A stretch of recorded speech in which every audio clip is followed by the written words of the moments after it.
शिरपूर शिंदखेडा अंमळनेर सीमावर्ती पूल निर्माण मंजुरीसाठी जनसेवक इंजिनियर विजय मंगळे प्रयत्नशील।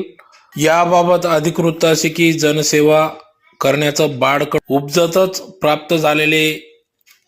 श्री विजय मंगळे यांनी शिरपूर शिंदखेडा व अंमळनेर सीमावर्ती परिसरातील जनतेच्या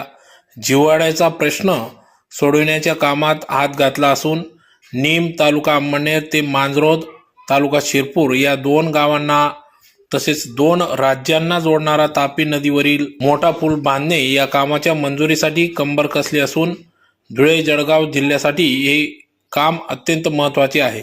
याच परिसरात तापी पांझरा नदीच्या संगमावर मुडावद येथे जागृत देवस्थान श्री कपिलेश्वर महादेवाचे पुरातन मंदिर असून या ठिकाणी धुळे जळगाव जिल्ह्यातील तसेच लांब लांबून येणाऱ्या जनतेची वर्दळ असते। सदरच्या पुलासाठी त्या परिसरातील ग्रामस्थांच्या 20 वर्षाच्या संघर्षाला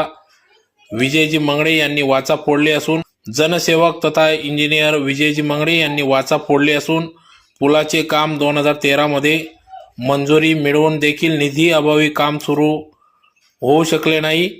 हे काम आता अमृतकाळ रस्ते विकास योजना 2025 ते 47 या शासकीय योजनेत समावेश करून कामास त्वरित मंजुरी मिळावी अशी आग्रही भूमिका या ठिकाणी इंजिनियर विजय मंगळे यांनी घेतली असून पुलाच्या सर्वेसाठी स्वतः विजय मंगळे हे संबंधित अभियंत्यांसोबत या ठिकाणी कामाची या ठिकाणी साईटवर पाहणी केली। एखादा प्रश्न मार्गी लावण्यात त्यामागे कोणीतरी प्रामाणिकपणे लढणारा व्यक्ती असतो, तेच काम या ठिकाणी इंजिनियर मंगळे हे करीत असून शासकीय कामांचा अनुभव, उच्च अधिकारी वर्गाशी असलेली जवळीक आणि राजकीय वजन वापरून हे काम तडीस नेण्याचा प्रयत्न या ठिकाणी इंजिनियर विजय मंगळे हे करीत आहेत। त्यांना यश देखील प्राप्त होईल अशी अपेक्षा या ठिकाणी स्थानिक नागरिक ग्रामस्थांकडून मिळत आहेत। तर यावेळी या ठिकाणी या दोन गावांना दोन राज्यांना जोडणारा तापी नदीवर मोठा पूल बांधणे या कामाचा सर्वे करताना या ठिकाणी इंजिनियर विजय हिलाल मंगळे, सेवानिवृत्त उपअभियंता धुळे, इंजिनियर संजय दंगल पाटील, सार्वजनिक बांधकाम उपविभाग धुळे,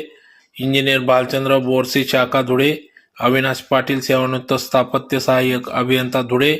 व मगन भाऊसाहेब पाटील संचालक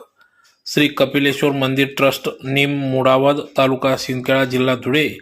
आदींच्या उपस्थितीत या ठिकाणी या दोन राज्यांना जोडणारा तापी नदीवरील पुलाची या ठिकाणी पाहणी करण्यात आली।